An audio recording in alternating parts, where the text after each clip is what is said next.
You may recognize this screen as the Property Overview, the first screen that is displayed upon opening any report. To begin adding descriptions and comments to items, double-click on either the room or item you wish to begin with. If you double-click on a room, the room in question will be opened in the item description form with the first item it contains selected for editing. Notice the name of the room containing the items you are currently viewing is shown at the top, with the name of the item currently selected for editing displayed after it. And the selected item icon is shown highlighted with the thin red frame here. Click this back button at any time to exit back to the Property Overview screen.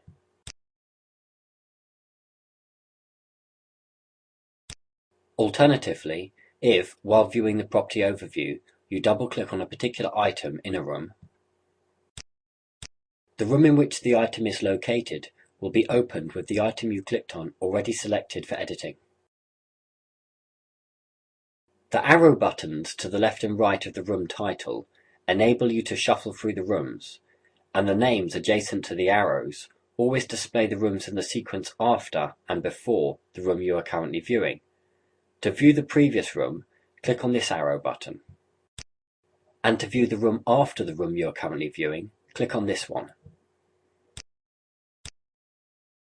This column is for entering descriptions that summarize the main characteristics of the item. And this column is for entering notes about the particular condition of the item. Notice that the contents of the editing box below always match the contents of the field highlighted above. If you alter the contents of this editing box, the contents of the highlighted field above will reflect the changes made. So this is the way of editing an existing description or comment, or entering a new one, by selecting a description or comment field in the table, and adding or editing the corresponding text in the editing box below. However, there are many ways of entering text into the editing box, as I will demonstrate later. Navigating to the description and comment field you want to edit is simple. There are three main ways of moving around. Voice recognition commands are one way, although dictation and navigation using voice recognition software is dealt with as an entirely separate tutorial. Another way is by simply clicking on an item in a field directly, as I've been doing so far. The third alternative, which I'll use next, is to use the tab function, which steps you from one field to the next. You can use a tab button on a physical or touchscreen keyboard, or click on the tab button shown on the screen here. The order the tab function will follow is item description. By the way, for each item there is only one description field, and then each comment one at a time. When the last comment for a particular item or sub-item is highlighted, if you press tab again, the focus will switch to the description of the next sub-item if there is one, and then on the next press to the sub-item comments, and so on.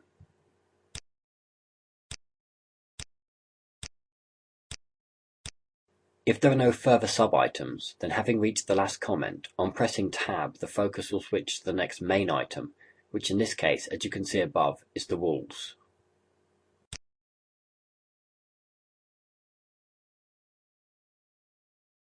Finally, if you are viewing the last comment for the last item in a particular room, you guessed it, the focus will switch to the description of the first item in the next room, and so on throughout the report. The tab function is useful for stepping through the report and taking each item as it comes, but don't forget you can jump around at any time by clicking on rooms, items, and directly into a field.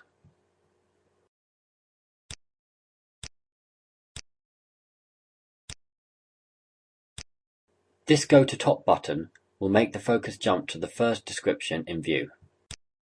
In demonstrating the use of the tab function, I've mentioned main items and sub-items. So at this point, for those not used to the concept or terminology of main items and sub-items, I'd like to explain the distinction and the good reasons for making that distinction. To summarize, using main items and sub-items organizes items into logical groups, making items easier to find and reports more readable and thus more useful. A couple of report examples may help to illustrate this, so let's cut to have a look at part of a report already produced.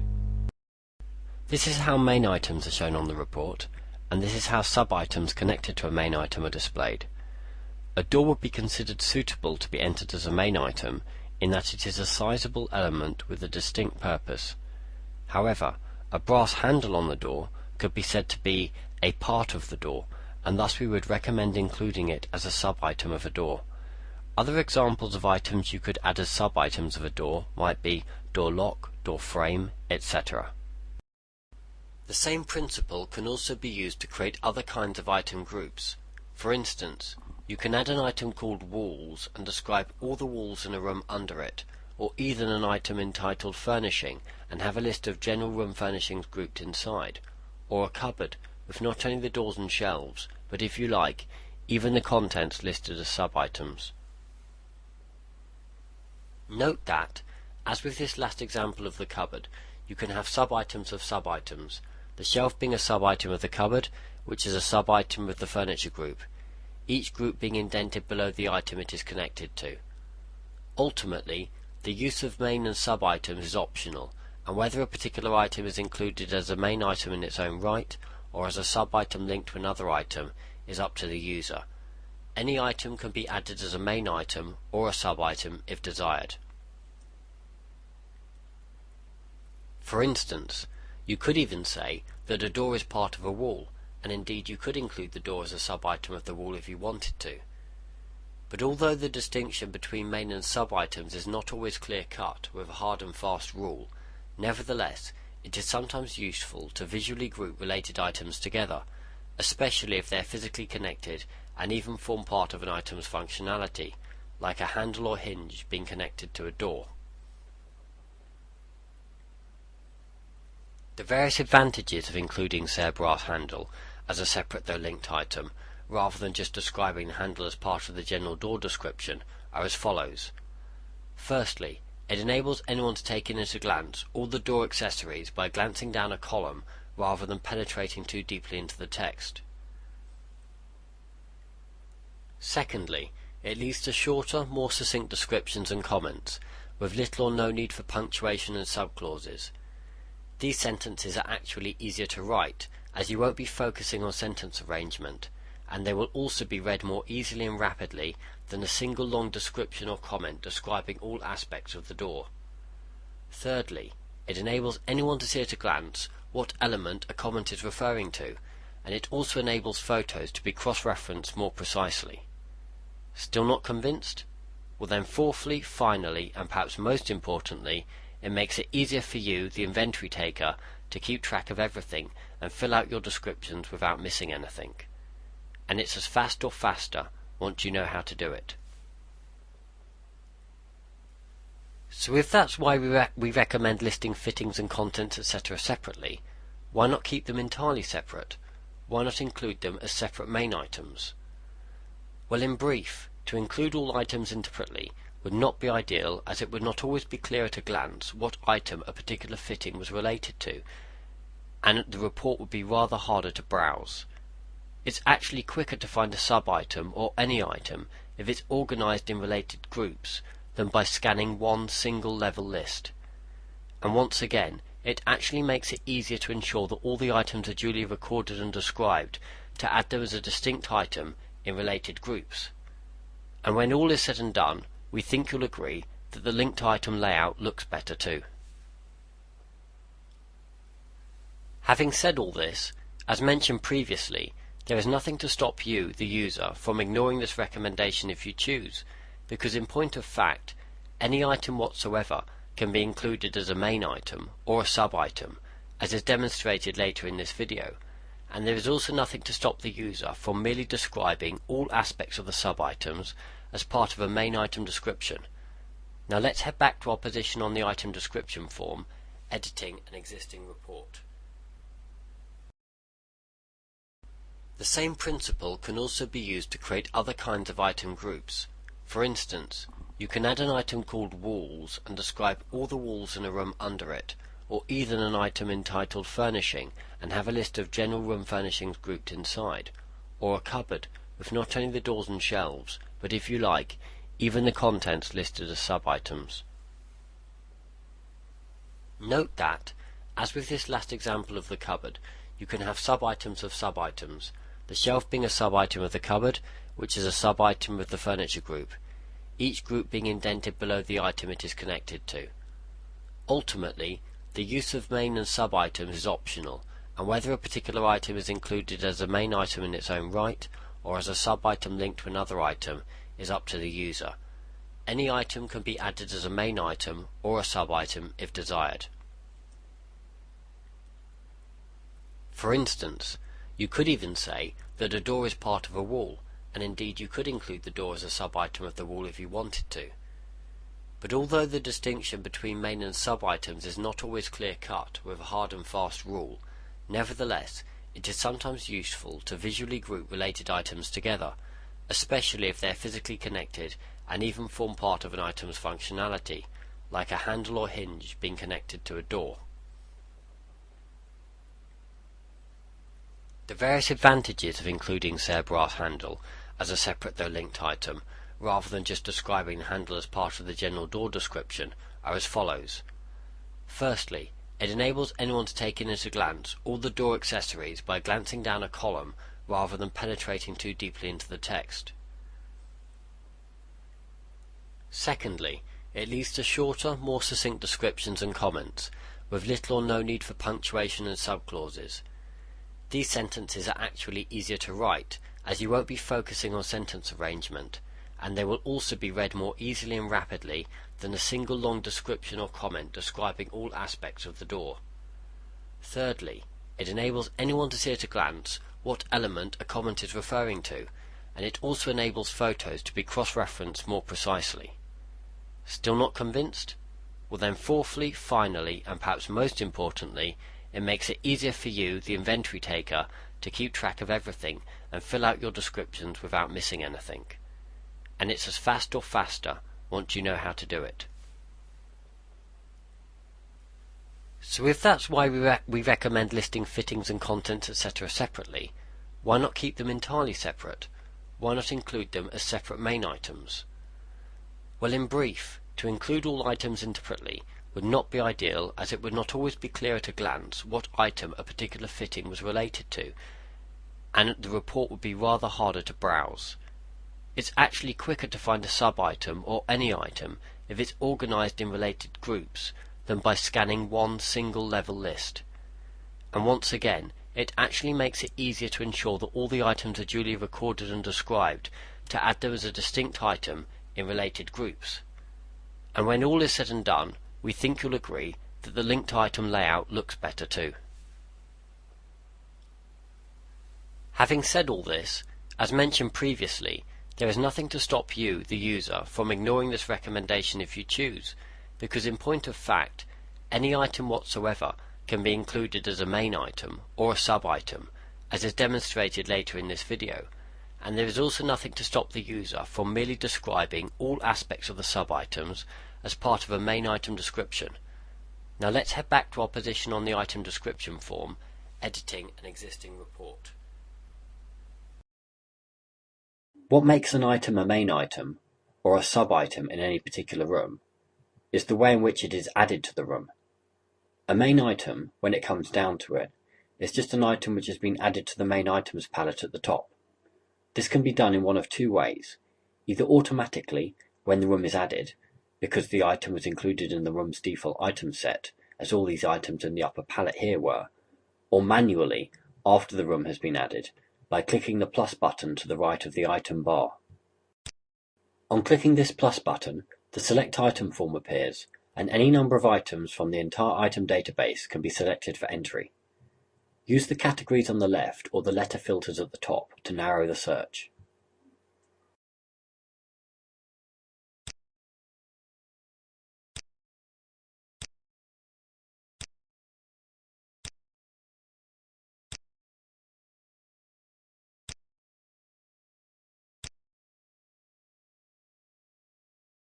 A sub-item, on the other hand, is not shown in the top palette on this item description form, but is shown in the table below, when the main item to which it has been connected is selected and is also displayed. Sub-items are added to the room by selecting the Add Sub-Item button. The upper box entitled Add to Main Item contains a list of items which may be selected as sub-items of the main item currently highlighted on the item descriptions form. This list amounts to a short list of suggested sub-items, otherwise known as a linked items list, and the items on the list are known as linked items. Note that if I had selected a sub-item rather than a main item within the item description form, and had clicked on the Add Sub-Item button, the upper box on this form would still offer suggestions for items to be added as sub-items of the main item, but the lower box would offer any suggestions for items to be added as sub-items of the sub-item I had highlighted. The button to the lower left will allow you to add any items in the entire item database in case the item you are looking for is not shown on the linked item list above it. If you add items using the Select Other Items button, they will always be added as sub-items of the item you are currently describing, irrespective of whether that item is a main item or a sub-item itself. For more detail on how to use these lists, and to find out how to control which items are displayed on these linked item lists, please view the videos related to item management. For our present purposes, I'll just select some of the items shown in the box to add them as sub-items of the main item.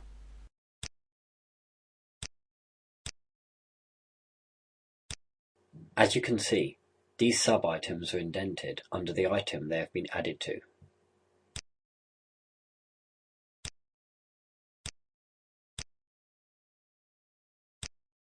Once sub-items have been added to a room, they could be reordered if they have not been entered in the order required by clicking here and dragging them.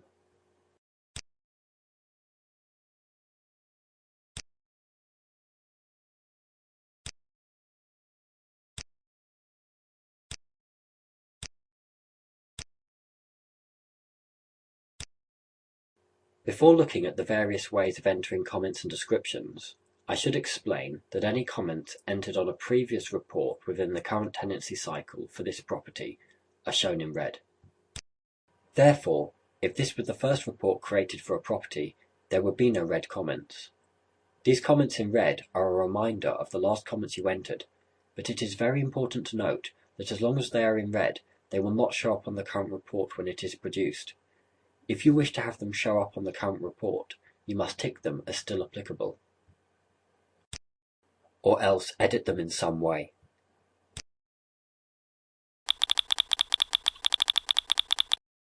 And they will switch to the normal black text, which indicates that they will show up as comments on this report PDF. We will now look at the various methods for entering comments and descriptions. Of course, there is the obvious method. I can type or dictate anything directly into the editing box. But now let's look at some of the other tools provided for entering descriptions and comments. I'll enter one description and one comment using each tool, and then I will go back over them to explain their usage in more detail. To begin, there are lists of readily selectable phrases specifically associated with the item being described, in blue, in the palette on the left.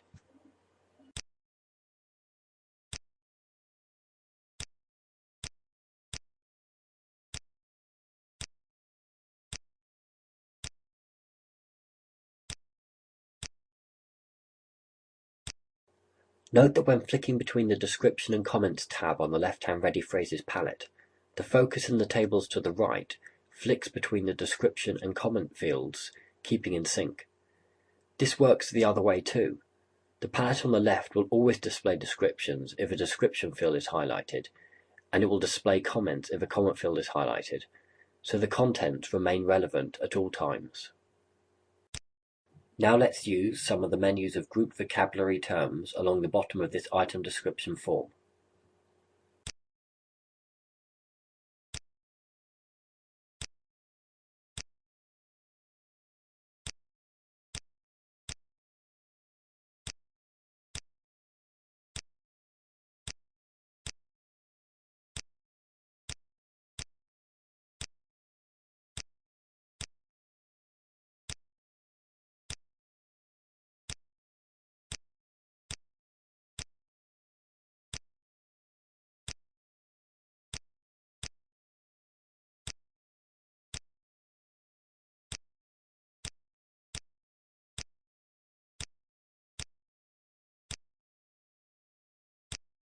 And lastly, let's use some of these phrases on the left in green, known as pop-up phrases.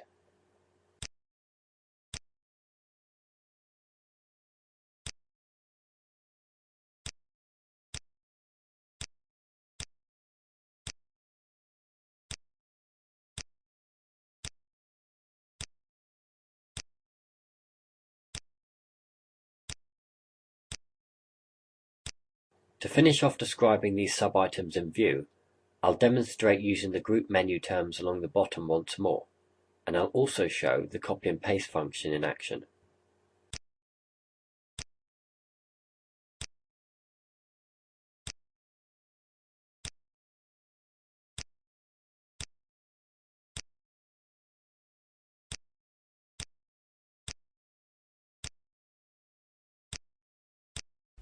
You'll note that the item named Partition doesn't have any phrases associated with it yet.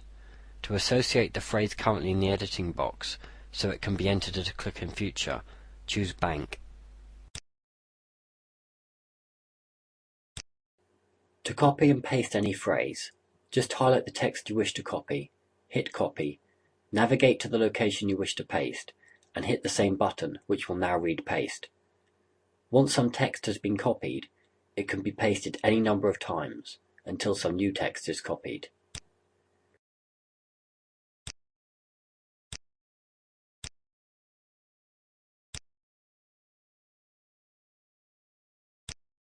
Of course, free text is self-explanatory and stands in no need of further explanation. Clearly I can type anything in here, using a keyboard, touchscreen or otherwise, or dictate anything in the editing box using appropriate software.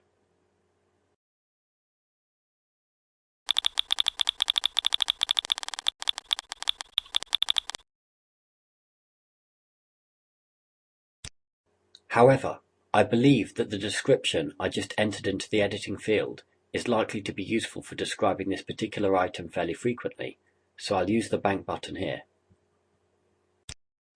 which stores the sentence in this list of ready description phrases. This brings us neatly onto the subject of stored phrases.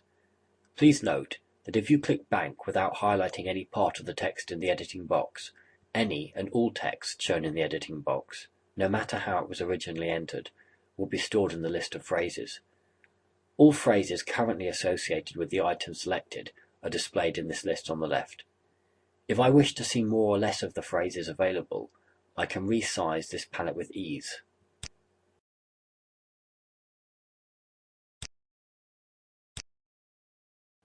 However, frequently it is better to store less than the entire content of the editing box, as it may be some while before you wish to enter all the contents again. When deciding what to bank, look for common denominators, useful phrases, not necessarily full sentences, and select the part you wish to bank. For instance, I can see two separate phrases in the description just entered that might be used separately to describe a bin.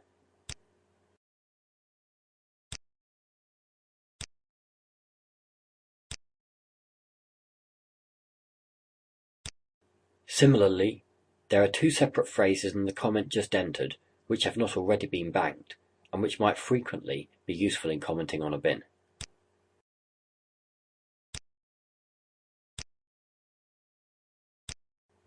If the words you want to use are available as a ready phrase, and you're aware of it, this is a very efficient way of entering data. So if you find yourself using a word or group of words to describe an item or items frequently, and it is not banked already, use the Bank button and bank it. To demonstrate how efficient the entry can be, I'll add all three phrases I just banked.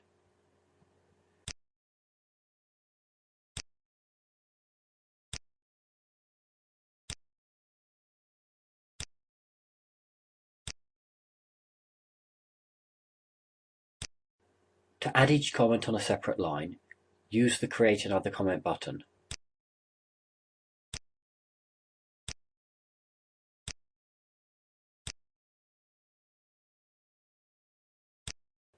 We will have a look at these green phrases, known as pop-up phrases, after looking at the group term menus, as they will be easier to appreciate once we've done so. So the third method I will describe is the entry of text from these menus of categorized or grouped terms. At all times, you have access to a systematic list of detailed menus from which to select text. For example, there are a range of terms for Surface-related words included on installation,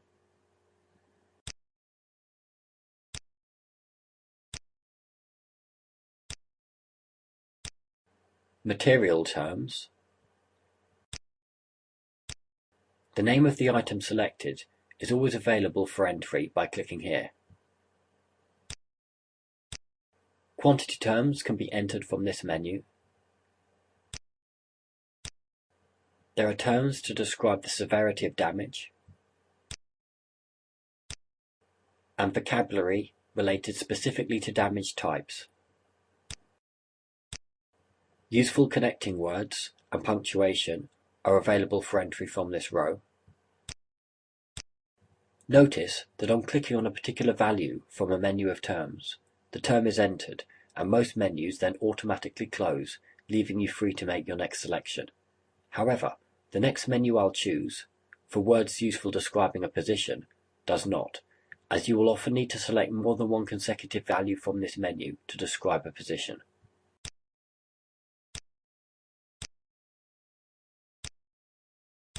When you've finished selecting values, click on the X button to the top right or the back button to the bottom right.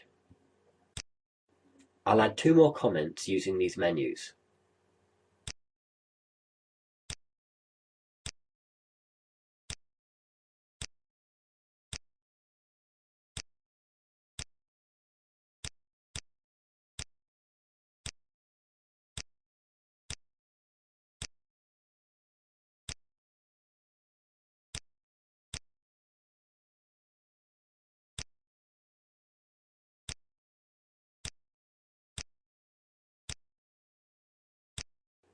Notice that in entering the last comment, I used the copy and paste function again, which can be used at any time when entering text.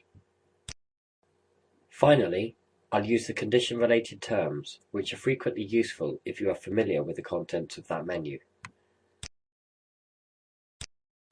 Notice that unlike the phrases palette on the left, the contents of the menus below do not change based on the item that is being described. They are constant to encourage familiarity. However, there are 2 notable exceptions to this: the Link Damages tab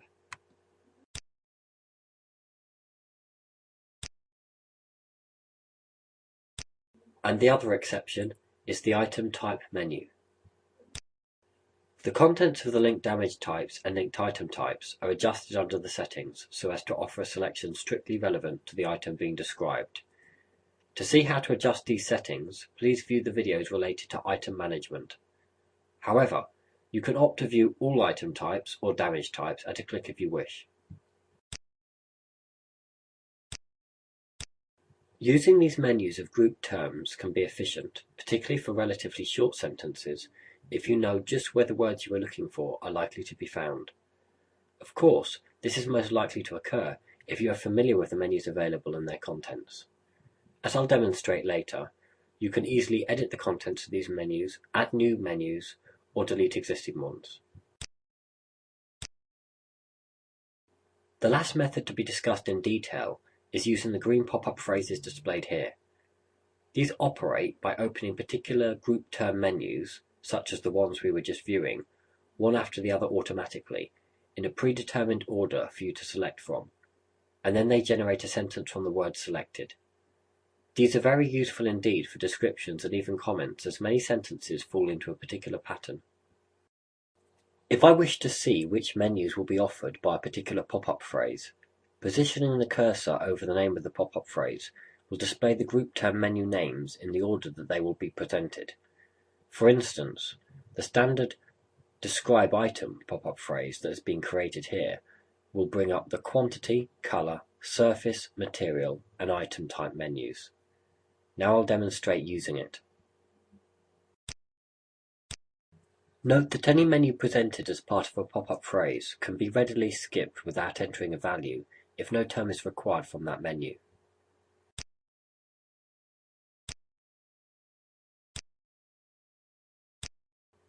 I'll show the ways of editing, managing, and storing pop-up phrases later in this video. The buttons to the right of the editing field that I haven't yet explicitly touched on, but you've seen me use, are fairly self-explanatory. Clear removes all text currently in the field, whereas delete merely removes one character each time it is pressed. Delete will also remove whatever portion of the text has been highlighted. Of course, if you have a physical or touchscreen keyboard, you may also use the delete keys on the keyboard as per usual. If text has been highlighted, the paste button switches to a copy button, and if pressed it will copy the selected text and return to a paste button. You may then paste the copied text any number of times into any number of fields. And undo will undo the last text entry or deletion. Please note that the undo function relates to changes that have occurred to text in the editing box since the current field was highlighted.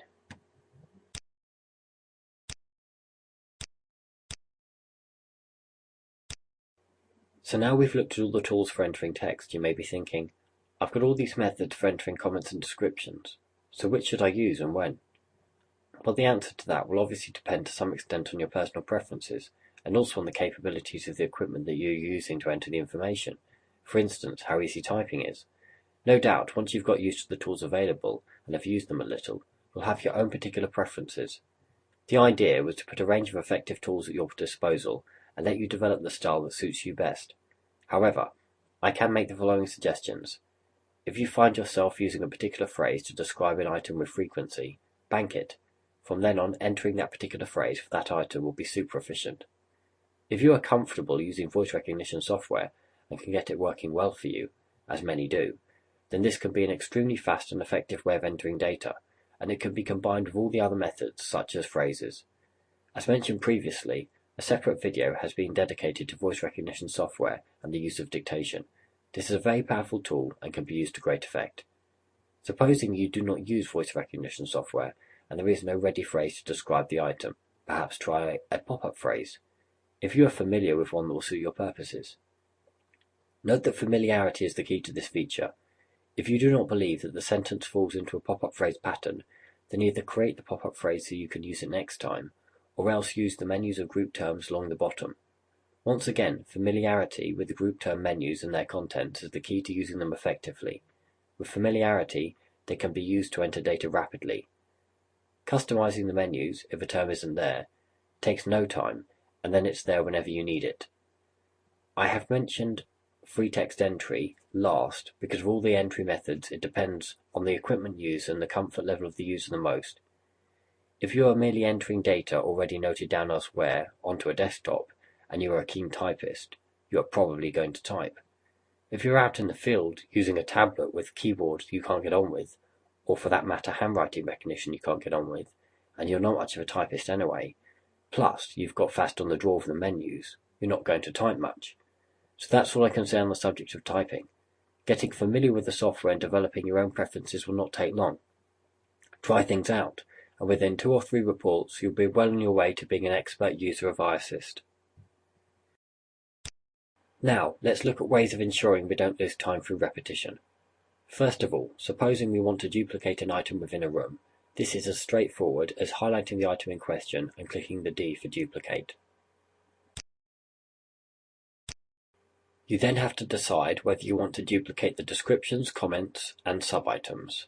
If you decide to copy sub-items, then whatever you decide in terms of copying comments and descriptions will apply to sub-items as well as main items. In this instance, let's assume we wish to copy the description as the item is matching, but not the comments as the condition of the second cupboard is not identical to that of the first. As you can see, the item has been successfully duplicated with the sub-items and descriptions, but no comments. To change the order of the item, drag and drop it. Rename the duplicate if required to differentiate it from the original.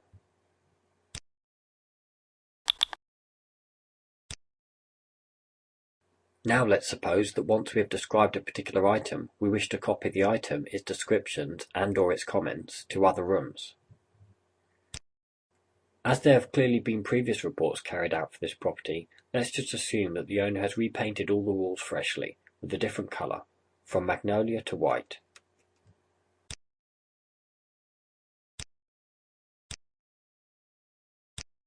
By the way, in case you hadn't guessed, to delete a comment, merely highlight it and click the X button at the top of the comments column.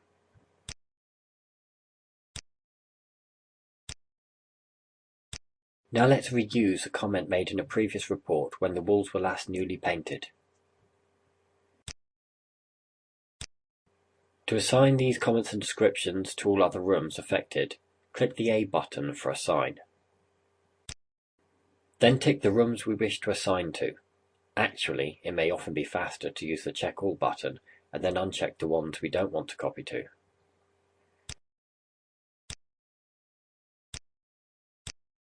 Finally, decide whether we wish to copy across descriptions, comments, and sub-items, and whether we want to overwrite any existing wall items in the other rooms. In this instance, we clearly do want to copy both comments and descriptions, so we'll tick those. There are no sub-items, so we can leave that unticked, and we do want to overwrite any existing wall items in other rooms. There is clearly only going to be one walls item in each room.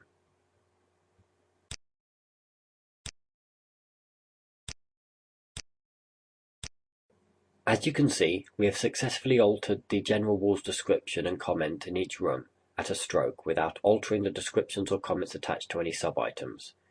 If we had wished to assign across an item with any number of sub-items, that would have been as simple as ticking the Copy Sub-Items button. The Assign feature is extremely useful for saving time and should be used whenever possible.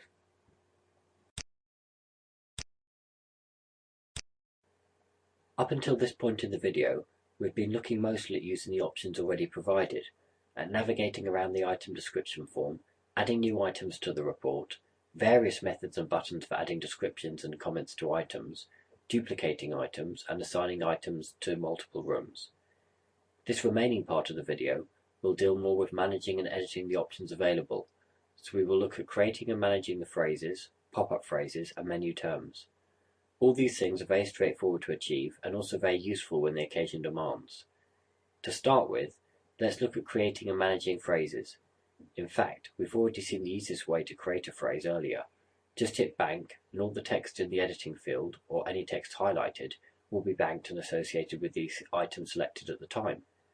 This is a very good way of adding ready phrases because it fits into your workflow and you can readily grow your database without really pausing to do so. However, what if you wanted to see all of the ready phrases in the database and associate a ready phrase with many items at one time? Or if you wanted to remove or edit a phrase from the palette on the left? To start with, let's bank a brand new phrase called Test Phrase 1. Now we've banked this phrase, suppose we wanted to remove or edit it. To do these things, click on the pencil icon at the top of the Ready Phrases palette on the left. Here you see all the items in the database down the left-hand column. In the right palette, you note that there are two tabs, one for descriptions and one for comments, as all remarks are stored and presented in these two separate groups. You also have a button to select either stored phrases or pop-up phrases. For the moment we'll stay with stored phrases. When you first enter the Manage Sentences form, if you had a comment field highlighted when clicking on the Manage Phrases button, the first view displayed would be the comments, and if you had a description field highlighted, the first view displayed would be the descriptions. However, if you decide to edit the comments while you are here, click on the Comments tab, and click back on the Descriptions tab if you wish to return to the descriptions. Remembering our original purpose of removing or editing the phrase Test Phrase 1, which was entered as a description, we can click on the relevant letter filter for a more focused list if we wish. And here we see it. Note that next to each phrase there is a tick box.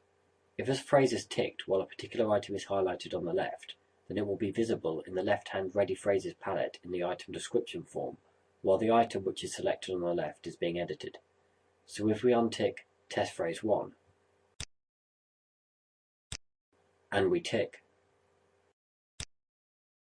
the phrase freestanding, then on returning to the item descriptions form, Test Phrase 1, which we unselected, is no longer visible as an option in the left-hand palette, but freestanding, which we ticked, is.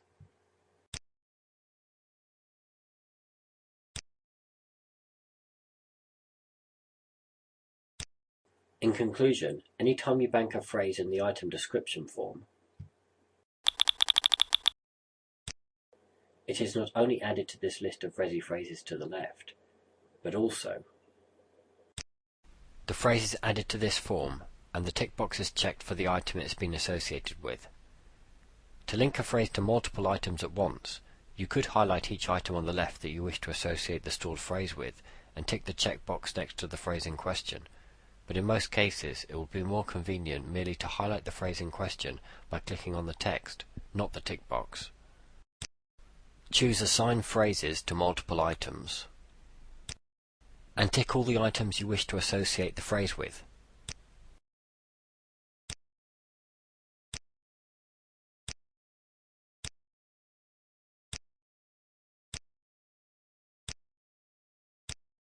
Obviously, if I select any of the items that I just chose a moment ago, Test Phrase 2 has now been ticked automatically to indicate that the phrase has now been associated with the item in question.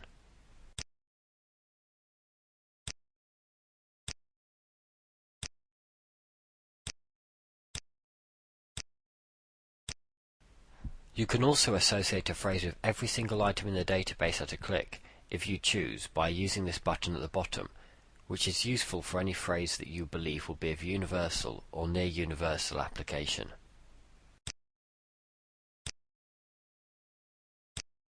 As you can see, any other item I might select now has Test Phrase 2 associated with it. You can change the order in which all the associated phrases for any particular item will be displayed in the item description form by clicking on the Order Phrases for Item button. Also a good place to view the list of all the phrases associated with an item without leaving the phrase management form and returning to the item description form. If I click on this phrase and drag it above white double glazed UPVC window and then return to the item description form and select a window item,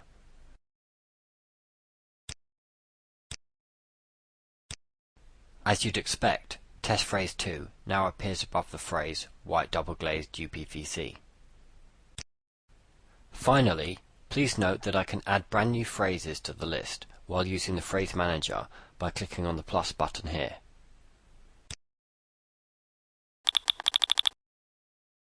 Of course, this phrase will not be associated with any items until I tick some boxes. I can also edit any phrase by clicking on the pencil icon here.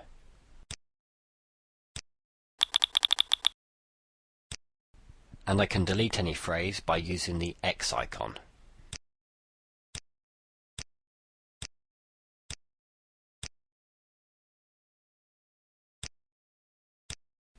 Please remember that deleting a phrase means it no longer exists, and therefore it will no longer be associated with any item. So if you only want to remove it from the list of ready phrases for a particular item, highlight the item on the left and untick the checkbox next to the phrase in question. As previously demonstrated, the pop-up phrases automatically bring up particular vocabulary menus in a particular order for you to enter data. To view the pop-up phrases, click on the button here. You will notice that the buttons and layout are exactly the same as for the standard phrases, and in fact the principles of associating particular pop-up phrases with particular items are exactly the same, so I will not re-examine them here. Instead, I will concentrate on showing how to set up a new pop-up phrase, and afterwards I will show how to use item categories to associate any standard or pop-up phrase with relevant items very quickly. As with the standard phrases, to add a brand new pop-up phrase, click here. In this box at the top, give the new pop-up phrase the name that will be used to identify it, and which will be shown in the left selection palette on the item description form. This name should be useful to you in indicating what the pop-up phrase will consist of. Always remember, however, that hovering over the pop-up phrase will display the vocabulary menus that will be called as a prompt. Next, just click on the menus that you wish to pop up and drag them into the phrase breakdown box below.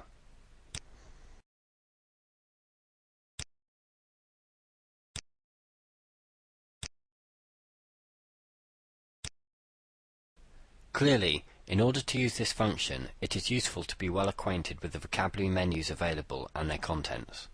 However, please note that as I demonstrate later, the contents of all the vocabulary menus may be easily edited or modified, and menus can be deleted or added. If you add text in the phrase breakdown box between the menus, that text will be entered in between the values selected from the menus when you use the pop-up phrase in question. Don't forget that when using a pop-up phrase, you can always opt to skip a particular menu without entering a value from it. At the bottom, you can select whether to add it to the descriptions or comments group. In this instance, as it is a description, we will leave it as it is and select OK. As mentioned previously, I have the same options for assigning pop-up phrases to items as I had for standard phrases.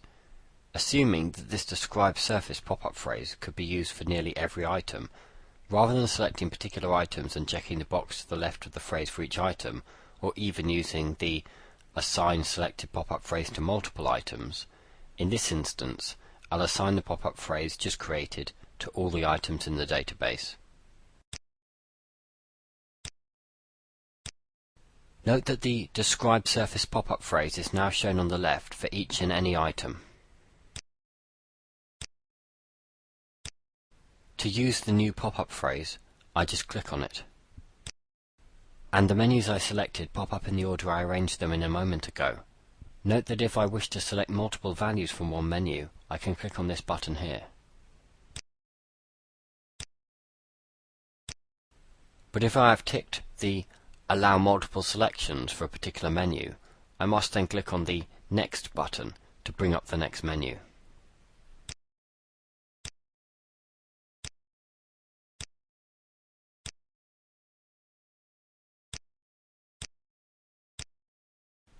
Now I'll very briefly create and apply one last pop-up phrase, and in doing so I will use an item category to associate the phrase with many relevant items very rapidly.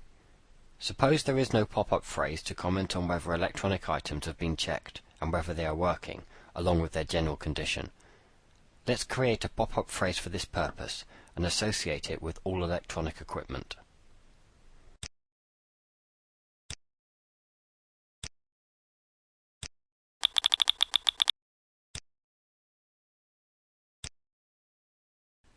To start, I'll include the position menu, so I can describe the item location if required and differentiate between similar items. Now I'll include the item name. Notice that alone of all the menus, this menu does not require you to select a value when it is included, because it will automatically enter the name of whichever item you are describing or commenting on. Now here's the item check vocabulary. And finally, let's add the ability to add a more general comment about the item's condition if desired. The pop-up phrase is to be a comment, so we're all set. Now here comes the part demonstrating one of the uses for item categories. If we select Assign to Multiple, we can then select the electronics category on the left, as it is electronic items that we're interested in. By the way, to find out how to set up and populate item categories, view the videos relating to item management. And to finish, tick the Select All button at the bottom of the items palette. Please note that this Select All button will select all the items that remain in the palette, so if a filter has been applied, such as a category or letter filter, it will select all the items belonging to that category or starting with those letters, and if no filter has been applied, it will select literally every item in the database. Note that a switch was included in the electronics category. The item checks pop-up phrase is now associated with the switch. Now let's try it out. Note that the bar above, which shows the values that have been selected so far, shows that the selected item name menu did its job, and the item name, in this case switch, was entered automatically.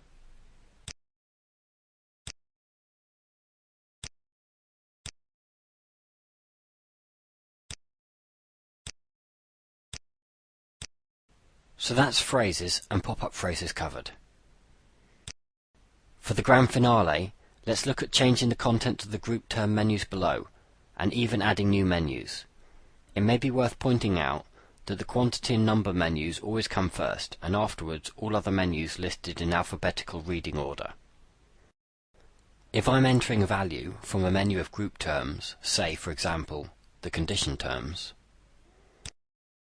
and the particular word or words I'm looking for are not included, then if I want to include the word for selection in future, I can just click on the Edit button at the bottom of the menu.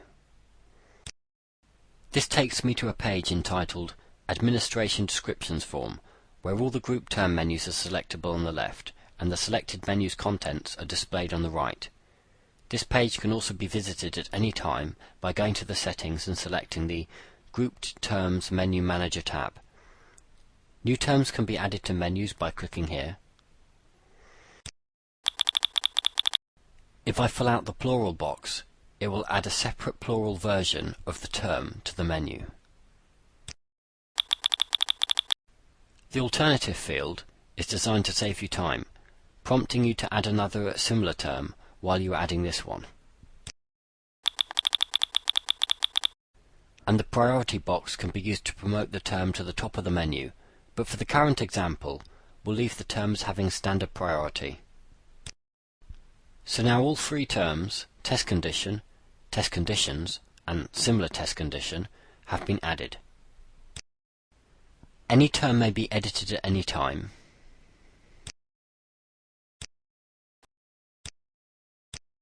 Or deleted using the buttons at the bottom of the palette.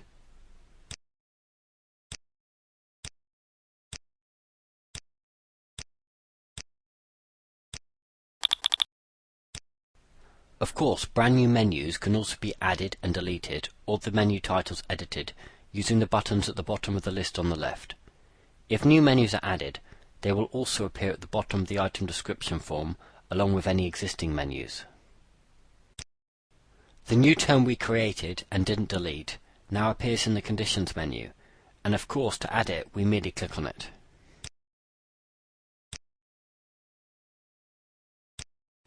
That concludes this video on describing items.